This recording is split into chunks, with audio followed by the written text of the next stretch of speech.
Recently, you may have seen a fascinating story in the Washington Post about a Christian couple with 4 kids who made the incredibly scary decision to send their kids to public school.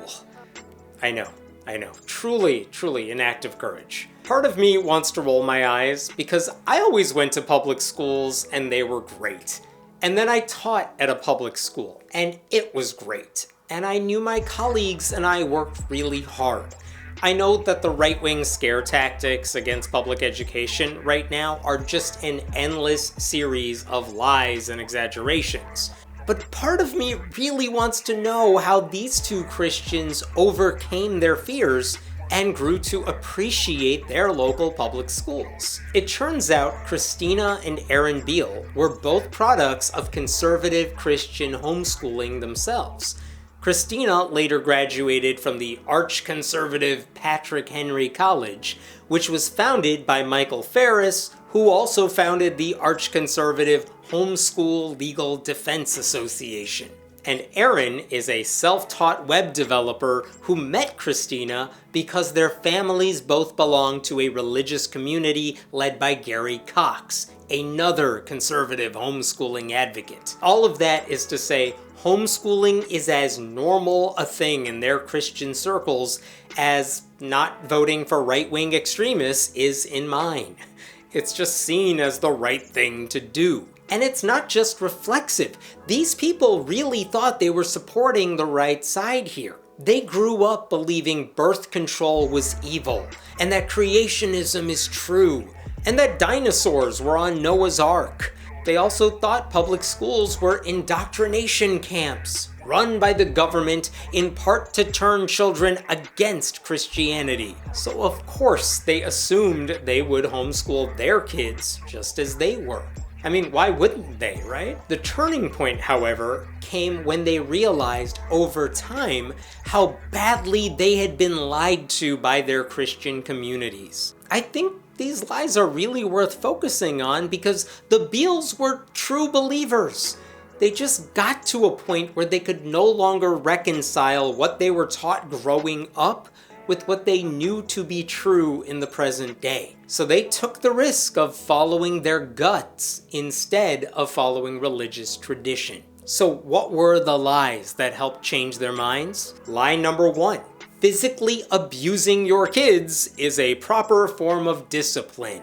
When the Beals were married in 2012, they sat through a premarital seminar run by a minister in their faith community. One of the many topics involved the best way to punish their future children. Following the advice of Michael and Debbie Pearl in their awful 1994 book To Train Up a Child, the Beals were told that they should use physical objects to hit their kids. The use of the rod is for the purpose of breaking the child's will.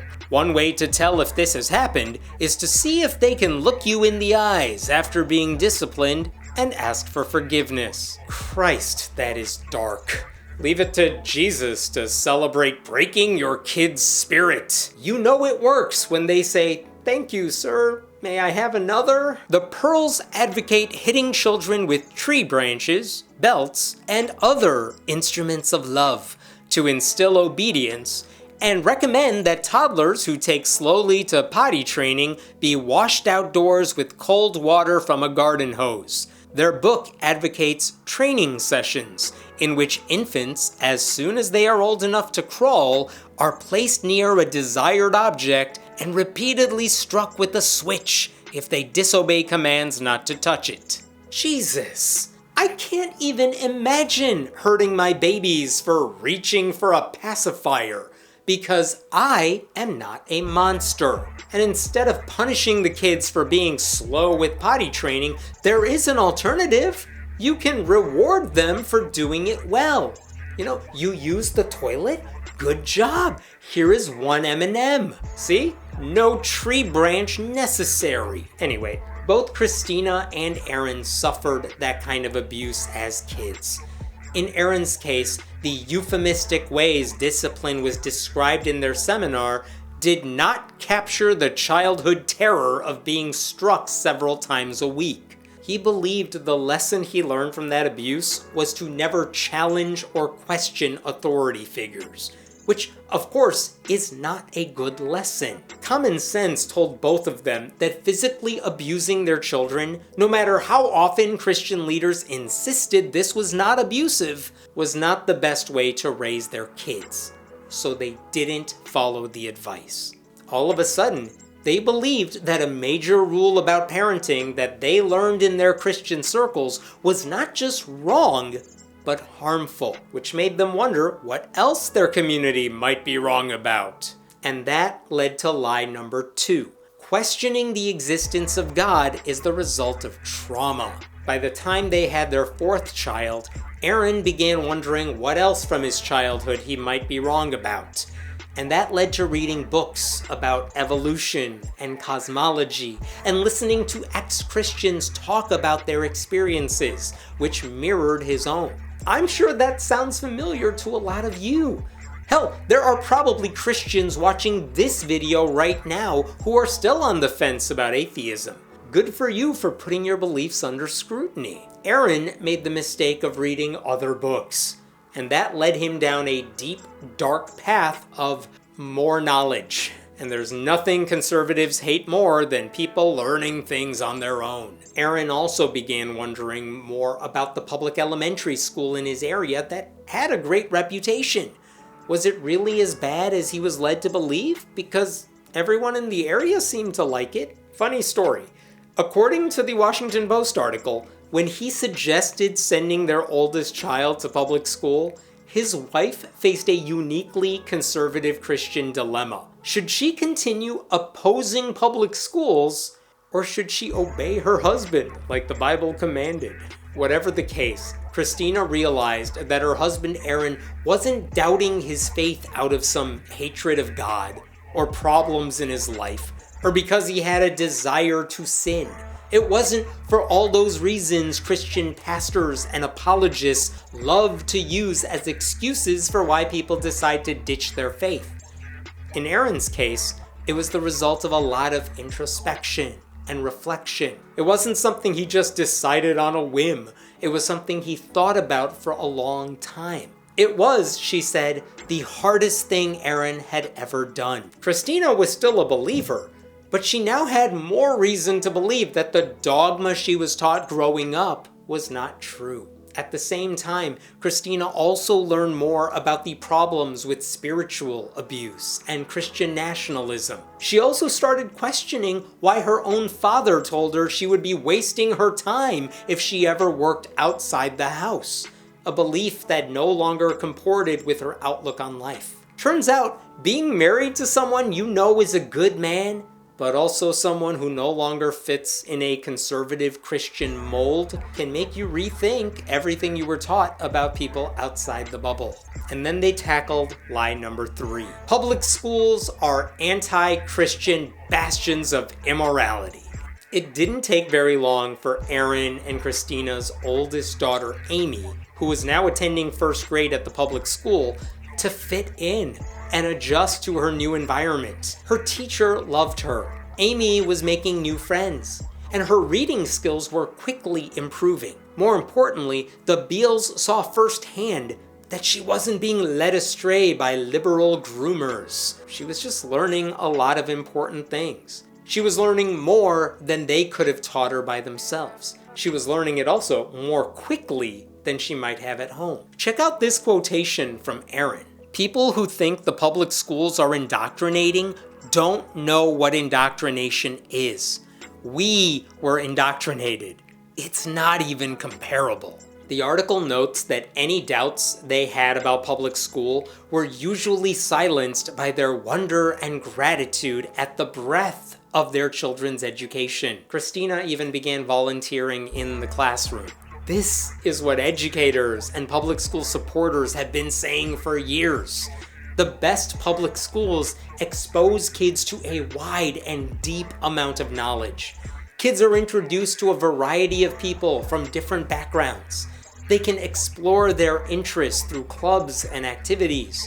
You almost certainly will not find all of those things inside a religious bubble. Public schools are also heavily regulated. They have standards that are set by experts. And this is important, if kids begin falling through the cracks, there are systems in place to help them out. There are teams of professionals, counselors and social workers and the like, on hand to help those kids out. And look, public schools, like all institutions, have flaws. They aren't and shouldn't be immune from criticism. But the Christian right has spent decades lying about the extent of those problems to an audience of believers predisposed to hating anything connected to the government. They demonize hardworking teachers and administrators, and then try to take over school boards in order to replace expertise with their own brand of right-wing indoctrination. There is a reason conservative Christians want to make it harder for students to have access to books and want them to learn a false revisionist kind of American history that has fewer black people mentioned and a lot more Jesus and way less acknowledgement of our nation's problems. The Beals have finally figured out what the rest of us have known for quite some time. And you know what? Good for them. They deserve a hell of a lot of credit and respect for taking the risk of sending their kids to public school. Not because it might backfire on the kids, it won't, but because the backlash from their families and religious communities is bound to be fierce. Still, it is the best move for their family. If you have a great public school near you, it's really hard to justify homeschooling your kids, especially when those public schools are not doing any of the thing conservative media outlets love to pretend they're doing. There are no stripper poles in the classrooms, or litter boxes for kids who think they're cats, or indoctrination into atheism, or any of the other lies conservative Christians have spread in their churches and on TV. None of this, by the way, is to say homeschooling itself is evil either. But the system only works if kids are actually receiving an education. We have seen religious communities fail at this time and time again. One homeschooled Christian has written about how she had to create her own high school transcript and grade herself. It won't surprise you that the Homeschool Legal Defense Association has repeatedly fought against any kind of oversight on Christian parents, a move that allows abusive behavior, both physical and educational, to remain hidden from public view. There is no way to make sure students are receiving even a rudimentary education under the policy goals of those Christian right groups. I should point out that there are a few nonprofit groups working to change that. Here's how bad homeschooling can get. In 2021, American Atheists released a statement expressing concern about the rise in homeschooling, especially during and after the worst of the pandemic. They said their fear was the lack of state-level laws protecting homeschooled children from child abuse and educational neglect. Among other things, they worried that only 12 states require instructors to have any qualifications, only 9 states require a student progress evaluation, and 13 states allow religious exemptions to homeschooling requirements. American Atheists was worried that too many kids would struggle if these right-wing Christian groups were left to police themselves, which they clearly did not want to do. Those are valid concerns. If parents really are educating their kids at home, and there's a way to verify that for the sake of the children, more power to those families. It wouldn't matter to me if that's happening from a religious perspective at that point, but that is not what's happening in practice. Conservative Christians just don't care. They think they have the right to abuse their kids and leave them without the tools those kids need to succeed outside the Christian bubble. If you asked people who were raised in those environments and later left, conservative Christian bubbles, Orthodox Jewish communities, Jehovah's Witnesses groups, they will tell you how big the gaps in their education are, and how hard it was for them to figure out basic things that other people their age just know by heart. Kids deserve better than what conservative Christian parents want to give them. So kudos to Aaron and Christina for recognizing that and doing what's best for their kids. I just hope other parents in the same boat follow in their footsteps.